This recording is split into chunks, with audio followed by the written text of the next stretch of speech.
Radio Publique Africaine.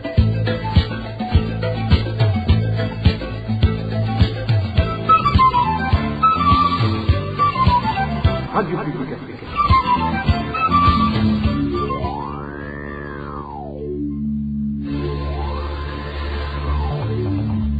C'est le moment de suivre le journal parlé en français. À la présentation, Inès Gakiza.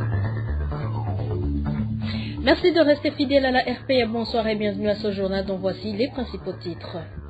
Le numéro 1 Burundi est cité dans l'assassinat de l'homme d'affaires surnommé Balèze. Dans ce journal, vous suivrez les enquêtes de la RPA.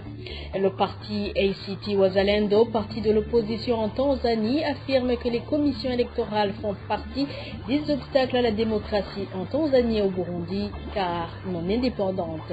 Et enfin, le choléra n'est pas encore maîtrisé à Lugombo. Vous suivrez les chiffres actualisés à la fin de cette édition. Le développement de ces titres dans quelques secondes. Encore une fois, bonsoir et bienvenue. Les propos contradictoires du président de la République, Évariste Ndayishimiye, sont une stratégie qu'il a adoptée pour cacher la vérité sur les crimes dont il fait partie des commanditaires. Cela résulte des enquêtes menées par la RPA.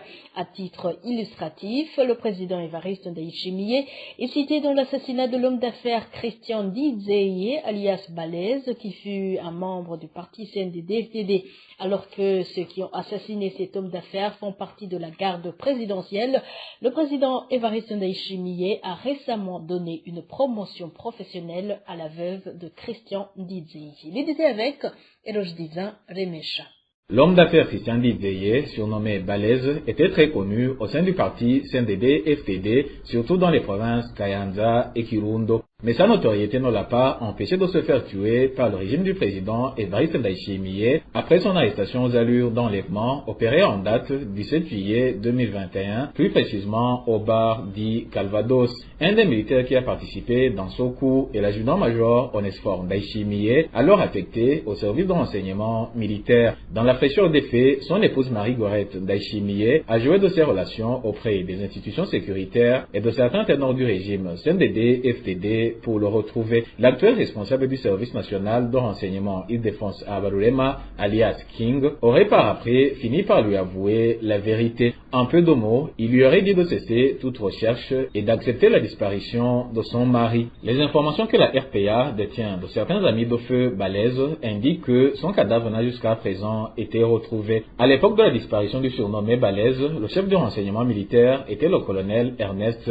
Moussaba. Les proches de ce dernier font savoir que l'assassinat de Christian Ndizeye, alias Balèze, aurait été ordonné par le colonel Jules Ndihokubwayo, l'actuel chef protocole du président Évariste Ndayishimiye. Au niveau du service national de renseignement, nos sources nous ont révélé que le colonel Jules Ndihokubwayo aurait déclaré que le président de la République est au courant de ce dossier, des suites d'une tension née entre les hautes autorités issues du parti CNDD-FDD après la disparition de Balèze. Le chef d'état-major général de l'armée, Prime Niyongabo, aurait demandé que les militaires soupçonnés d'avoir assassiné le surnommé Balèze soient emprisonnés pendant un court délai. L'adjudant-major Onesphore Ndayishimiye, alias Bradog, a ainsi séjourné à la prison centrale de Mhimba pendant 3 mois et a été envoyé par la suite dans une mission de maintien de la paix en Somalie en guise de remerciement. Actuellement, ce sous-officier est libre et gagne, comme les autres militaires en mission, un salaire élevé par rapport aux militaires qui sont au pays. Ceux qui sont soupçonnés d'être des commanditaires de l'exécution de l'homme d'affaires surnommé Balèze sont le colonel Jules Ndihokubwayo, chef protocole du président Ndayishimiye, l'ancien chef de renseignement militaire, le colonel Ernest Moussaba, le chef d'état-major général de l'armée, le général Prime Niyongabo, ainsi que le responsable actuel du service national de renseignement, le général Île-de-France Abarulema, alias King. Toutes ces personnes sont connues comme étant des amis intimes du président Évariste Ndayishimiye. Quant à Marie-Gorette Ndayishimiye, veuve de la victime, elle n'a pas pu enterrer dignement son mari. Nos sources parmi les membres du parti CNDD-FDD révèlent qu'en guise de consolation, le président Ndayishimiye l'a nommé il y a quelques mois au poste de deuxième vice-gouverneur de la BRB. L'homme d'affaires Christian Ndizeye, alias Balèze, aurait été victime des marchés de la Régie des eaux de plusieurs sommes d'argent qu'il aurait obtenues. La rédaction de la RTA a téléphoné Rosine Guylaine Gatoni, porte-parole du bureau de la présidence, mais cette dernière nous a fait savoir qu'elle ne pouvait pas s'exprimer car en réunion de travail. Et dans nos séries de reportages ultérieurs, nous vous parlerons d'autres crimes qui impliquent le président de la République et certains membres de sa famille. En politique, dire que les parlementaires devraient travailler depuis leur province d'origine est chose quasi impossible car leurs bureaux sont dans la ville de Bujumbura. Propos d'Agathon Rwasa, parlementaire et président du parti CNL.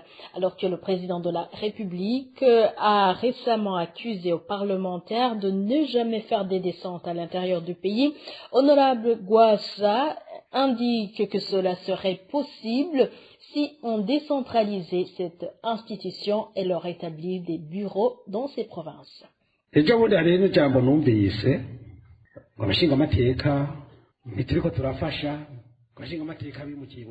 Dernièrement, j'ai entendu des propos comme quoi nous les parlementaires, nous ne sommes pas en train de mener notre mission, avec et d'ailleurs, nous avons déménagé tous à Bujumbura. Mais où est-il qu'on aille, puisque le siège et nos bureaux sont à Bujumbura? Quand bien même on serait fait de pierre, on ne serait pas possible de faire des allers-retours de Gitering à Bujumbura 3 fois par semaine. Aucune personne humainement constituée ne pourrait survivre à ça. Je demanderai plutôt au président de nous traiter comme les autres institutions et procéder à la décentralisation de l'Assemblée nationale et ériger des bureaux des députés dans toutes les provinces, comme c'est le cas pour les autres branches du gouvernement, et donner du travail aux Burundais qui sont aptes et veillants, qui pourront travailler avec les députés pour collecter les idées. Sinon, avec nos routes qui sont en mauvais état et le carburant qui est toujours problématique, ça ne serait pas possible de travailler à Bujumbura et rentrer je ne sais pas où. Il est temps que les autorités du pays acceptent de s'asseoir avec les Burundais pour trouver des solutions aux problèmes qui congrèrent le pays et coupe court avec la pratique de favoritisme et de clientélisme. Le gouvernement doit aussi cesser de confondre le parti au pouvoir et le pays car c'est là où réside le problème majeur. Ikumirana riveho ibintu byo kwitiranya igihugu n'umugambwe bihagarare kuko naho tugwaye naho ibintu bipfiriye. Agathon Rwasa indique également qu'il salue les sacrifices faits par le président Évariste Ndayishimiye et d'ajouter en effet qu'il diverge avec le président sur certaines questions. Il s'agit ici de l'existence du chômage dans le pays et le fait que c'est plutôt le président qui devrait s'occuper des personnes qui pillent le trésor public et qui tuent la population. Ubutwara umukuru w'igihugu agira mu kudomo urutoke ku bitagenda naho kumbure bitwara byose. Nous saluons le fait que le président dénonce ce qui ne va pas, même si le chemin est encore long. À l'époque, on nous intimidait juste parce qu'on avait osé dénoncer ce qui ne va pas. Mais aujourd'hui, personne ne peut nier les faits alors que le président lui-même est conscient de ça. Néanmoins, il y a des choses sur lesquelles on n'est pas d'accord. Car le président dit que dans le pays, il n'y a pas de chômeurs. Là, je ne marche pas avec lui. Un autre fait qui nous étonne, c'est qu'il dénonce la corruption, les détournements de fonds publics, le dysfonctionnement de l'appareil judiciaire et autres. Et après, il affirme qu'il les connaît et se tourne vers nous pour leur mettre la main dessus. Est-ce que franchement, on a les prérogatives et les capacités de les arrêter? Cela revient plutôt à lui en tant que numéro 1 burundais, donc commandant suprême de l'armée et de la magistrature, de les traduire en justice. Alors, qu'est-ce qui a manqué pour en donner l'ordre alors que ces gens sont à l'origine de tous les maux que connaît notre pays?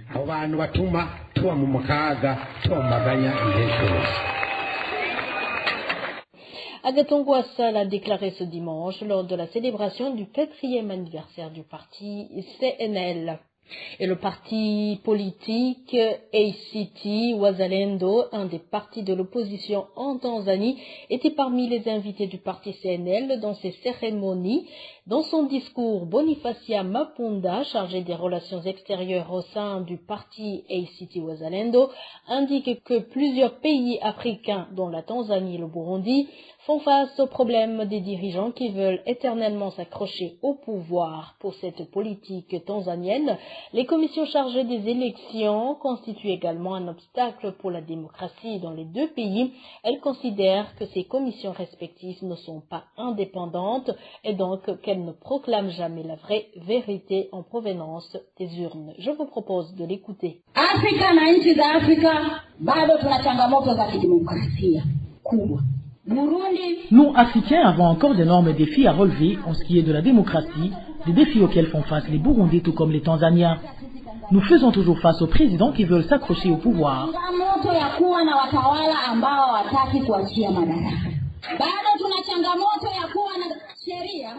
Nous avons des codes et lois qui ne sont pas en soi très mauvais, mais nos dirigeants ne veulent pas les appliquer et les faire respecter. Nous avons encore des problèmes en rapport avec les codes électoraux. De mon arrivée ici au Burundi, j'ai demandé si vous aviez une commission électorale. On m'a signifié que oui, et qu'on l'appelle la commission électorale indépendante. Chez nous, on l'appelle tout court la commission électorale.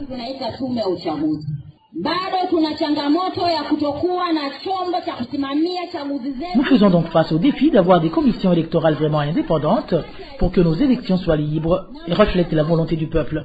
Ce qui est encore plus grave et qui empêche ces commissions d'être indépendantes, c'est le fait qu'elles sont mises en place par les présidents en exercice. Est-ce que vous croyez qu'une commission mise en place par le président de la République peut faire que les élections soient libres et transparentes? Il est grand temps que nous fassions tout pour que la Tanzanie et le Burundi aient des commissions électorales vraiment indépendantes. Et à côté de cela, nos pays souffrent toujours des problèmes liés à la sécurité, à l'économie et au bien-être de la population.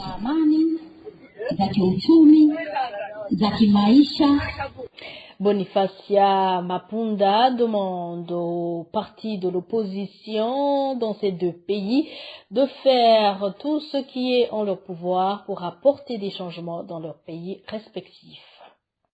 Changamoto zote zinafanana kwetu na kwenu. Hivyo basi, pour ce faire, levons-nous comme un seul homme et unissons nos forces.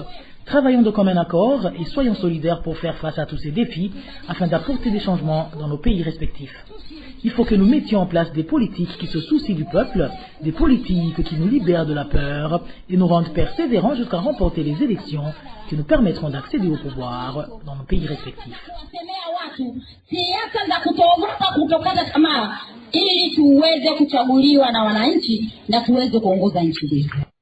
Bonifacia Mapunda est repris en français par Josiane Mouzaneza.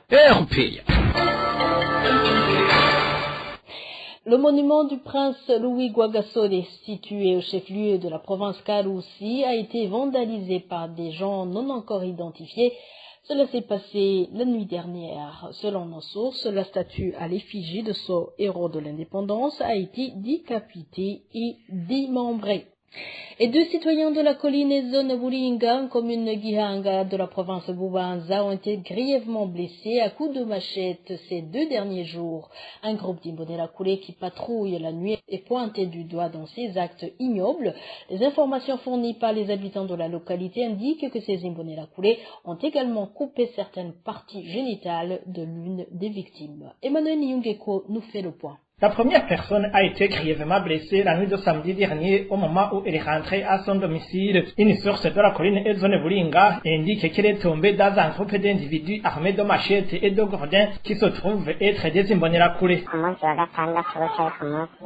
Dans la nuit de samedi à dimanche, le nommé Dismas Tengiyumva est tombé dans un groupe qui a intimé l'ordre de s'arrêter.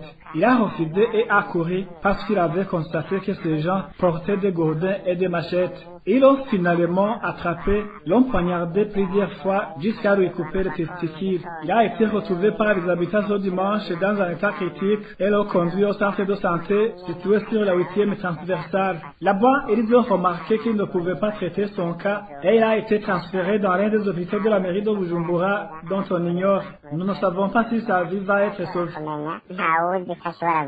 Notre source indique également que le deuxième cas d'attaque similaire s'est produit dans la nuit de ce dimanche. La nuit de ce dimanche à lundi, une autre personne a été grièvement blessée à coups de machette par les mêmes individus. Ils l'ont conduite elle-même au centre de santé de la 8e transversale, communément appelée chez Tarsis. La victime est en train d'être soignée à ce centre de santé, mais ce n'est pas n'importe qui a le droit d'y accéder. Des imbonerakure de la même localité sont pointés du doigt dans ces actes ignobles. Notre source révèle les noms de ceux qui sont en tête. Il y a un groupe d'imbonerakure qui patrouille pendant la nuit. Ils sont dirigés par le prénommé Fridolin, Kigeri et un certain Olivier. Ils se comportent comme des animaux féroces et nous avons peur que ce sont eux qui commettent ces actes. À ce propos, la rédaction de la RPA n'a pas pu joindre Fabrice Dusabe, le chef de la zone Buringa, encore moins Paul Ndaïsaba, administrateur de la commune de Gihanga, pour recueillir les réactions. Et parlant sécurité toujours, la rédaction de la RPA a pu répertorier 2 personnes assassinées dans 2 provinces au cours de la semaine écoulée. La première est un homme qui n'a pas été identifié. Il a été retrouvé mort dans le lac Tanganyika, tout près de la prison centrale de Rumonge vendredi dernier. Les motifs et les auteurs de ce crime restent inconnus. La seconde victime assassinée la semaine écoulée est de la province Gitega. C'est une femme du nom de Jacqueline Dalihoranye. Elle a été tuée à l'aide d'une grenade par des gens non encore identifiés à son domicile sur la colline Nyavututi rurale, commune et province Gitega mercredi dernier. La victime était suspectée de sorcellerie. Et poursuivons ce journal avec la page droits de l'homme. Persécution d'un habitant de la commune Nyabikele en province Karusi par un député élu dans cette province. La victime totalise une semaine au cachot de la commune Nyabikele pour être protégée. Ses proches indiquent que l'origine de cette persécution serait le marché que la victime venait de gagner à Lobura malgré le désaccord de son député. Onésime de Chilmagidze. Cet habitant de la commune de Nyabikele qui fait objet de persécution répond au nom d'Elias Bazikwanghana. Ses voisins indiquent que cette persécution est diligentée par le député Leonidas Nakumuryango alias Ndour, élu en province de Karuzi. Les mêmes sources indiquent que parmi le groupe, que ce député instrumentalise pour persécuter Elias, figure des Imbonerakure. Selon les mêmes sources, Elias Bazikwanghana est victime d'avoir refusé de collaborer avec le député Leonidas Nakumuryango et ses amis dans l'exécution du marché qu'il a gagné au sein de l'Obua. C'est ainsi qu'a commencé la chasse à l'homme, selon les voisins de la victime. Il a gagné un marché au sein de l'Obuha pour la construction de l'hôpital. Après l'avoir obtenu, il y a un groupe qui est venu auprès de lui pour lui demander de travailler ensemble dans l'exécution de ce projet. Ce groupe est composé par l'honorable Leonidas Nakumuryango, qui est à la tête de ce groupe, le nommé Ronje Hakizimana, qui travaille à la commune, ainsi que Vénéran Bangimbona. Ce groupe a supplié Elias Bazikwanghana pour les intégrer dans son projet de fourniture des matériaux de construction, mais il a refusé cette demande. Après avoir constaté qu'Elias a catégoriquement refusé de travailler avec eux, le député Leonidas Nakumuryango et son groupe ont intimé l'ordre à Elias, le gagnant du marché, de leur donner une somme d'argent afin de le laisser tranquille, mais là aussi il a refusé ces injonctions. Les personnes en question, après avoir constaté que leur demande ait été refusée par Elias Bazikwanghana, leur ont intimé l'ordre de leur donner une somme d'1 million de francs burundais, sinon qu'il aura affaire à eux. Il n'a pas donné cette correction. Le député et son groupe ont alors envoyé des Imbonerakure à sa recherche afin qu'il soit tabassé pour lui donner une leçon. Il l'a su avant le temps et il s'est caché. Le député Ndoura et ses amis ont même promis une somme d'1 million de francs burundais de récompense à toute personne qui montrera où se cache la victime. Les habitants de la commune Nyabikele demandent aux administratifs et à la police d'aider afin que la sécurité d'Elias Bazikwanghana soit garantie et qu'il sorte de sa cachette pour continuer librement ses activités. La rédaction de la RPA a contacté à ce propos Claudine Murekerisoni, administrateur de la commune Nyabikele. Elle nous a signifié qu'elle est au courant de ce cas, mais qu'elle ne peut pas donner plus de détails là-dessus. Nous avons également contacté Juvenal Nimbona, commissaire de police en commune Nyabikele, mais après une brève présentation, il nous a raccroché au nez. Nous avons aussi essayé de joindre le député Leonidas Nakumuryango, alias Ndura, l'accusé principal de cette persécution dont est victime le citoyen Elias Bazikwankana, mais sans y parvenir. Merci Onésime Dushimagidze. Les responsables du parti CNDD-FDD en province Bubanza devraient organiser les projets de leur parti sans toutefois harceler des enseignants et la population en leur exigeant des contributions intempestives. Réaction d'un défenseur des droits humains après que vendredi dernier, le secrétaire du parti CNDD-FDD dans la province Bubanza a annoncé dans une réunion qu'il a animée que les contributions au parti au pouvoir sont obligatoires, de même que celles destinées à la fête de la femme. Pour Elali Nibidi, ce harcèlement vise à limiter les enseignants et les citoyens burundais à adhérer au parti de leur choix. L'habitude que nous rencontrons chez les autorités, spécialement dans le secteur de l'éducation et de l'administration, tel que nous le voyons en province de Bubanza, de harceler les citoyens et spécialement les enseignants pour qu'ils puissent donner des cotisations pour célébrer ceci ou cela. Là, c'est une violation du droit du citoyen qu'est de choisir lui-même à quel parti politique il adhère, dans quel parti politique il cotise. C'est pour lui refuser le droit politique. Tant que la cotisation au parti, au pouvoir, n'est pas inscrite dans une loi quelconque, comme c'était au niveau du parti unique, toute cotisation qui est perçue de la part des enseignants est en vol, est une violation du droit des enseignants. C'est un harcèlement politique parce que chacun a le droit de choisir, mais aussi c'est en vol parce que chaque année, le parti au pouvoir devrait s'organiser et organiser ses membres afin qu'ils collectent l'argent nécessaire pour financer ces célébrations. Il en est de même que l'administration. Tant que l'argent n'est pas inscrit sur le budget de la commune, sur le budget de la province et pratiquement sur le budget de l'État, cet argent qui est perçu, vaille que vaille, et de manière imprévue, auprès des enseignants par force, constitue un vol, c'est un détournement.